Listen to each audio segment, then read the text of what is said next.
Hi, welcome to the Coffee Chat Show here on Buzz and Pattaya. Show we talk about things that are happening right here, right now, as well as general news, tips, information and advice. Welcome back to part 2 with Mark. How you doing, man? Yeah, all right, thank you, Trevor. I'm here in your beautiful restaurant, which we're going to talk about very, very quickly in a minute. However, you just let something out of the bag. It's just that cat out of the bag. Now, you guys, you know me. Come on, where have you been an actor in? Emmerdale. There you go. Come on, God. You just got to come down and say hello to him because Emmerdale is the best series in the whole world. It's real. Yeah. EastEnders, Coronation Street, weren't that fake, but Emmerdale is absolutely real. I can't believe it. He's been doing a digging scene with Charity Dingle. Yeah. I was foreman on the job when she put the digger through the car outside the factory. I've done quite a few bits and pieces on Emmerdale. So that'd be amazing. Anyway, well, let's not talk about that. So if you saw part 1, you'll see Mark's very, very interesting, very, very colourful journey out. If you missed it, I'll put a link in the description down below, guys. But come and have a look at that one. What a journey you've had. Yeah. However, right now we're sat here. Talk to me about your restaurant. Well, the concept really came from the fact that it's dedicated to my dad. The last years of his life, in the afternoons, he used to spend it with him watching cowboy films, and he loved cowboy films. And when I was emptying the house, when I had to sell the house and I was emptying it, I went in the loft and I found some old cowboy annuals that my dad had bought me as a kid. And it just struck a chord to me. And I thought, if I'm coming here, see, the money that paid for this really came from my father's house, which I bought off him. So really, it's my dad's money, my mum and dad's money. So out of respect to your dad, you thought, let's do this. So out of respect to my dad, I thought, something a bit different. I'd like a cowboy-themed restaurant. It's a steakhouse, so, it's like the Wild West. Oh, you've done a great. That's where it came from. So, yeah, that's really nice. I mean, what was the decision to make a restaurant? Why didn't you just come out and retire? Why did you think, I'm going to do a restaurant? I just didn't want to do nothing. I could have just bought a couple of condos, to be honest. But I didn't want to. I wanted to do something different. And I always do things on the spur of the moment. I never really think things through, to be honest. It's just where I am. But I thought, right, give me something to do. Well, not generally work here, but give, just something that's going on. So I'm not bored through the day. Yeah, a project through the day. So this is what it is. And up to now, we've been over 3 weeks for the second time. The second. For the second time. What do you mean by the second time? Well, the first time, I opened it with my ex-partner and her mother, and then they decided to leave. Okay. So it left me in the lurch, really. I couldn't open without them. They couldn't open it. So I had to close it. And to be honest, I lost heart, to be honest. I'd lost heart, and then my new business partner, Carl, came along, and he kicked me up the backside and said, let's get it going again. Let's get... And he's given me a bit of a boost, to be honest. So now it's reopened again. With 3 weeks we're open. It's not packed. But I mean, it's quiet at the moment anyway. But I'm just happy that we're getting customers in.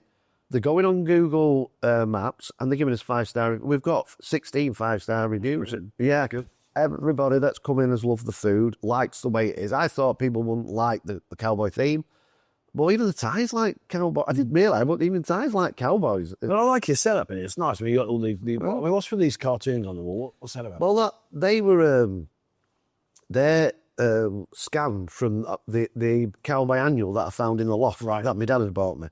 So I don't know why I wanted to do that. I just thought, it just came into my head that, I'd get someone to scan the pages, make them into light boxes, and then it's a story that goes around the room. So even, I know Pattaya is more of an adult-orientated place, but there's still kids here. So if somebody wanted to bring the family in and the kids in, they got something to look at, you know what I mean? They can meet, well, it's not inside, but you know what I mean? You also got the iconic John Wayne in the middle there? Yeah, my dad's favourite, John Wayne. Yeah, he was my dad's favourite, John Wayne. I mean, I love John Wayne. I still watch cowboy films now. When I'm upstairs on my own and I'm thinking about my parents and my dad especially, I'll put a cowboy film on and I'll sit there and talk to my dad. I know it's a bit weird, but I just, Each their own, my friend, each their own. It doesn't matter. As long as it makes you happy. And sometimes, it's probably not happening at all, but sometimes I smell cigarette smoke. Nobody smokes here, not upstairs. And I think that's my mum. Do you know what I mean? I think that's my mum keeping an eye on me. Is it? Yeah. How many cigarettes a day did your mum smoke back in the day? 40, 60? Oh, she smoked a lot. My mum was a chimp. Oh, she smoked a lot. My dad used to do the same until one day I came home from school. I'd seen a lecture on smoking, how it killed people. And I came up I still remember it today. I came on and I was crying my eyes out and I was holding on to my dad and I said, please stop smoking. I don't want you to die. Yeah. And believe it or not, the next day he stopped. Did he? Honestly, he absolutely. I don't know whether he was having a cheeky one when he was working away. Hiding them behind us. Do you know what I mean? But I never saw him smoke ever again. Wow. And I think that gave him a bit longer in life, to be honest. Because my mum died from cancer from smoking. It's about, I think she was 72 at the time. My dad was nearly 90 when he. So I think him not smoking made it maybe a bit longer. So I mean. So you took the plunge. Yeah. You opened up the restaurant. Yeah. Where did the name Silver Spur come from? What was it? I mean, obviously, I know it's cowboy related, but was there any specific film or specific thing that made you call it Silver Spur? No, I was just thinking of cowboy things, you know what I mean? And I went on the internet and put cowboy themes, like you do, and all these different cowboy themes came up, and I thought, Silver Spur. Yeah, well, I was actually thinking of, you know what I was actually thinking of? Silver Spoon, Oh, yeah. yeah. And I thought, I can't call it Silver Spoon, so I'll call it Silver Spur, and that's where it came from. It wasn't really anything. I was just having a nose there to see what names would suit. So, I mean, looking at the menu, I mean, you've got some really good stuff, I mean, like your garlic breads, your cheese breads, nachos, and different mushrooms, all these soups and salads. I mean, where did you get the inspiration to make these dishes? Where did these dishes come from? Is that your personal favourites or your dad's favourites or just things that, do you know what, that'll work? Well, what we did was, we got the chef in. We had a menu before, right? But we got the chef in and we sat down with the chef, and Carl is my business partner. He's run restaurants in England before. So we sat down. Well, they really sat down, to be honest, because I left it to them. And they went through the menu and they discussed what is easy to make, what we can combine with what the stuff we've already got. Yeah. And we wanted it to be, it basically changed from a restaurant to a steakhouse. Yeah, because of the theme, it really generated the life of a steakhouse. Well, cowboys lived at a steak. Yeah. Steak. The only thing we're not doing is, I don't think we're not doing them horrible bean things they used to eat in the pot. But yeah, it's a cowboy restaurant, so it's a cowboy themed menu, and we just wanted to put things on that are popular, and that people might like, comfort food. No, I mean, you've got like mixed grill here, the chili pot, the rack of ribs, half rack of ribs, pulled pork sandwiches. We've got some nachos there and some garlic mushrooms and the potato skin. I think you've got a good menu, and the prices are really good considering. When you consider the cost of some of the food you've got to import as well, because I'm sure you're not going down the market and getting your food in there. You have to import your steaks and stuff. Yeah. But I mean, to do like a mixed grill at $650, it's great. The steaks are all Aussie steaks. There's actually a Thai steak and chips, because I mean, a lot of people are not connoisseurs of steaks. No. They're not going to come in and go, right, I want Australian steak. It's got to be Aussies. They'll just want steak and chips. Yeah. So there's an option there just to have steak and chips, but the steak is from up north where they're getting all the awards. Okay. So they're getting awards up there now for the beef. So we buy that beef, and it's Thai beef, and it's supposed to be really good, and it is. We've had it here, and it's nice. So when you open the restaurant, obviously you had sort of like an idea as to what to expect and how it'd run, working with Thai people. Obviously there's a massive culture shock for all of us that we come out here. In terms of the running of the operation and the success of your restaurant, I mean, how's that gone? Has it gone to expectations? Has it exceeded expectations? Are there things you think, do you know, I'm still struggling with this right now? It's tough to try and understand, especially with Thai time, being in the service history that you've got, you're not there on time, you're there 15, 20 minutes before. In here, it's like, you got to start work at 1. Okay, 1:59 and 59 seconds, they come in, but still 1. You're like, no, it's nearly 2 now, but it's still 1, boss. You're thinking, God, Jesus. I mean, how's that? They're great. Are they? Yeah, the 3 that we've got are brilliant. They're always here on time. We've not had any problems with them. There is there has been a bit of a misunderstanding on a culture thing. Yeah. But we worked through that. I mean, when you're here, you've got to work on Thai culture. Yes. Not European culture. Yeah. We're guests. I'm a guest here in this country, and I have to do what they want with reason, you know what I mean? So it's all about negotiation. You can't be telling Thais what to do. It's about negotiation. And we ask them if it's okay. We ask them, can we do this? You got no idea how important what you just said is. I'll tell you. When you say to them, you ask them, because in English culture, if I'm working for you and I'm late, you're going to bawl me out. And you say, why are you late? You're going to bawl me out in front of everyone. You're late. Don't do it again. You're late on a dock your way, you blah, blah, blah. You do that in Thailand, they'll leave. Yep. They'll just walk out the door. They'll be like, okay, you just made me lose face. See you later, I'm out. I don't care. Yeah. And they'll go and find another job somewhere else. They don't matter. So, of course, from a management point of view for yourself and Carl, to be able to address this situation and try and manage the Thais, it's very, very hard because it's a complete culture shock to us. You know, we used to write, you're here, this is what time you start, this is what time you have lunch, this is what time you finish, that's what you're expected to do while you're here, and just go and do it. And you do your job and I'll do mine, and that's happy. Then when it goes wrong, you're like, oh man, and you know, come here, why have you done that? That's wrong. Oh, you made me lose face, bye-bye. You're like, I don't know. Oh, God, it's been hard. It is hard. You've literally got to say to yourself, it is a privilege to have a Thai person working for you. It's a privilege because they can work for anybody here. There's loads of work. Oh, God, yeah. There's loads of work. And every day I feel for them to work here, it's an honour. And you've got to treat it like that. If you do not respect these Thai people here, they will not do anything for you. It's their country at the end of the day, and we're here as a guest. And worse still, if you are a kind of boss that rules with a rod of iron, that person leaves and they'll go and tell their friends. Oh, yes. And then their friends know those friends. Suddenly you're thinking, I can't get no staff. Like, where's all the staff? Like, no one will come in. What you've got to remember here, everybody knows everybody. Always. Everybody knows everybody. I can't... since my ex-girlfriend left, when I've spoke to her, she knows everything I've been doing. Everything. Yeah. She says, you've been here, you've been there. And I go, how do you know this? Because Thai radar. Everybody knows everybody. And all she's got to do is ring one person and then they'll contact another person. They'll contact... I can't walk around Pattaya now without her knowing what's going on. Oh, that's right. It's just one of them things. And when you spend a lot of time here and spend a lot of time in the bars and the go-go's and this and everybody knows you. Everybody knows everybody. Oh, for sure. I mean, you're here in Soy 13. What was the decision to come here? We just I saw this building on Facebook Marketplace. It was the right money. And I thought, well, it's not too far off Soybecow. Yeah. It's a nice little street. It's a Thai street, basically. They're all Thais in. They're lovely, to be honest. Well, it's nice because you connect from Montana's down to Bacau and Bacau back up to Montana. So you got a steady flow. Yeah, this street is very busy, to be honest. It's a cut through. Yeah. Off Third to Third Road down Bacau, yeah. Bacau. And so we get a lot of walking. Oh, excuse me. We get a lot of walking people going past. And it's, it's going steady. No, it's good. So it's going steady right now. I know you said you're very spontaneous. I just do things off the cuff. Right now, how many seats you got? 4, 8, 12, 16, 20, 20, probably about 35, 40 people? Yeah. If you visualize it going well, say like Christmas time, any visions to move on and to find a better locale? Oh, yeah. Oh, we've already talked about that already. Yeah. Well, I mean, if it go, we're going to stay with this for 12 months. Yep. Right. Until we're going to get through the high season. And when we come to low season, then we're going to discuss what we're going to move on to next. Well, yeah, if it goes well, we'll either move this into a bigger premise and then change this into a bar or like a gentleman's club, because it's a bit like a gentleman's club. The seating's like a gentleman's club too. Reminds you of the chapel in Bangkok. Where? Yeah, it reminds you of the chapel. But anyway, that's neither here nor there. So you're talking about moving on.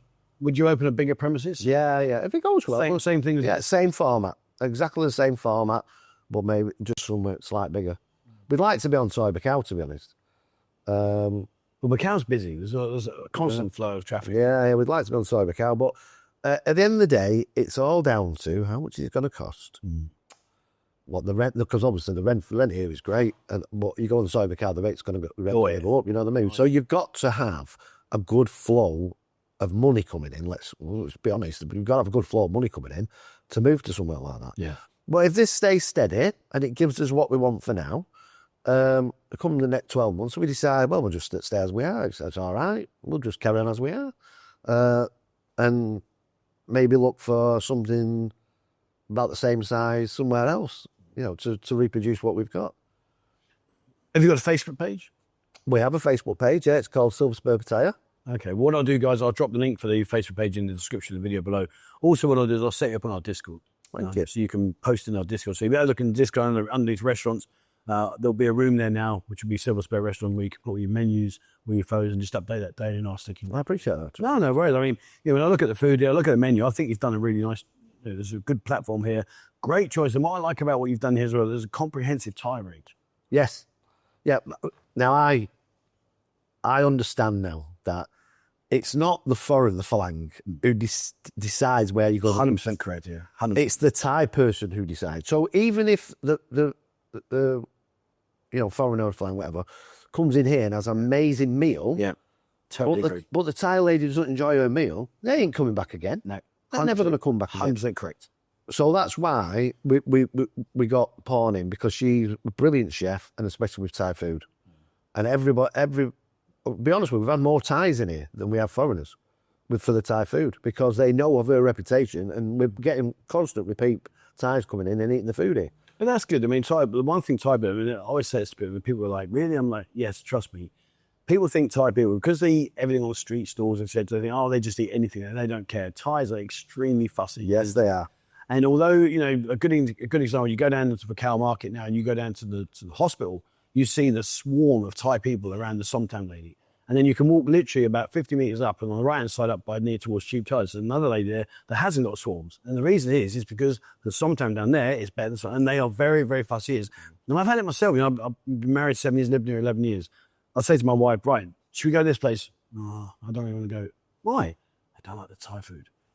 Well, have something else. No, I don't want to go. I'm like, oh, fuck.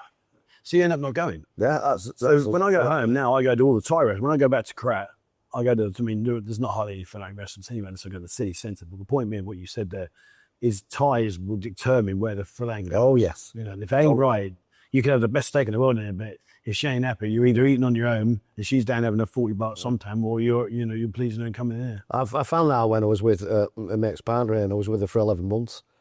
If she didn't like the food, we weren't going in. Yeah. End off. And I used to say, can we not go there because I like it there? No, don't like the food. Okay. So they rule, like everything here. You're in here now. Yep. Obviously, things are going well, considering especially that we're in the lowest of low seasons I've ever experienced in 11 years. Yeah. Now you're in the process where things are starting to move forwards, and obviously, looking at another, say, 3 to 6 months' time, we're going to get busier and busier and busier. How do you see yourself relaxing? Because you seem like you're very on point, very workaholic kind of person. Be here, seeing it, managing it. I'll be honest with you, my new business partner wouldn't say I'm a workaholic. Okay. He's a workaholic. Okay. I'm more relaxed, which winds him up, to be honest. So you're on Thai time, are you? I'm on Thai time all the time. Yeah. I'm on Thai time all the time. I have to say to him, calm down, it'll get done. It's like I've got things to do today, which I should have done them already this morning, but I haven't got around to it. See, I'm with your business, but I'll be on it like a rocket. It's got to be done. No tomorrow, no next week, no next hour. It's got to be done. Got to be done. The stuff will get done today. That needs to be done. The stuff will get done.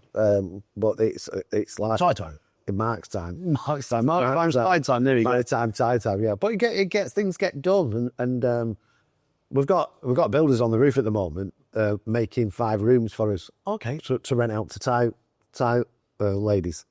We can only rent to Thai women because that's what the owner said. Okay. But we're making some really nice rooms up there for them. For the girls that are working. Yeah. And I don't deal with the builders.